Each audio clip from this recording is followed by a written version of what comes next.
The reasons I'm afraid I've disappointed you have little to do with who I might end up loving or fucking, or the fact that half my closet is taken up by Dad's old shirts, or the new facets you have to learn of the language you thought you knew most of the useful reaches of, and much more to do with how I've mishandled money and mishandled my liver, and given much more to people who would always, than I should, to people who would always take more, and misdiagnosed my inability to get to sleep at night, and my inability to get up out of bed some mornings.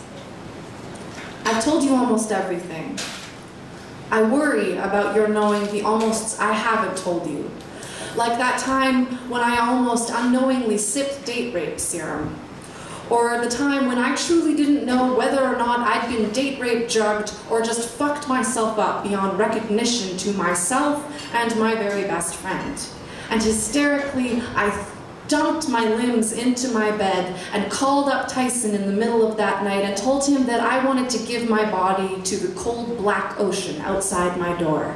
And he told me he didn't think that was a very good idea. And I figured he was right. But I still almost lose my bearings every time I cross any kind of bridge because the memory of the sensation of falling terrifies me almost as much as the sensation of wanting so much to jump off of one like it. And I shudder, shake my head sometimes when I ride through intersections because every passing car seems to offer an invitation to get in its way, and every patch of glass or gravel asks me to come down to its level again, and every dog or coyote looks at me like they know me, and every bottle says it has a message for me, but I have to swim to the bottom to find it. And don't worry, it won't feel like you're drowning. Creatures like you don't need air the way the others do, and this is in your nature, this is in your blood, this is your destiny. It'll hit you like a vapor, and you'll be lulled to sleep first. But with any luck, the caged bird in this chest will never fly.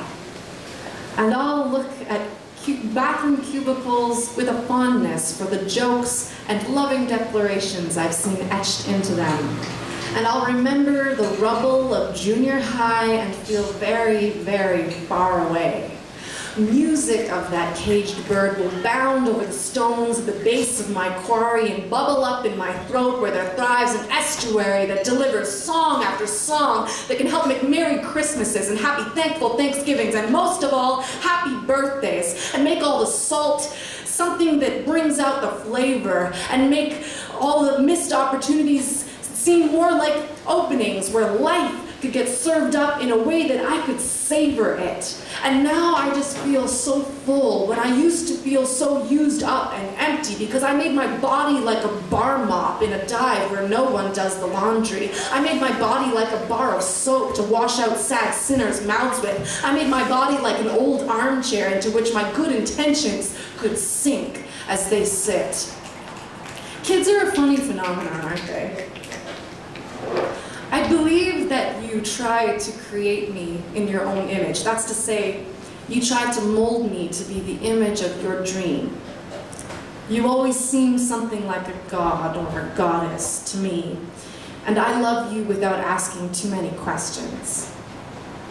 The reasons I'm afraid I've disappointed you have everything to do with how and how much I love you, and how deep that river runs from the ancient sources I can't see.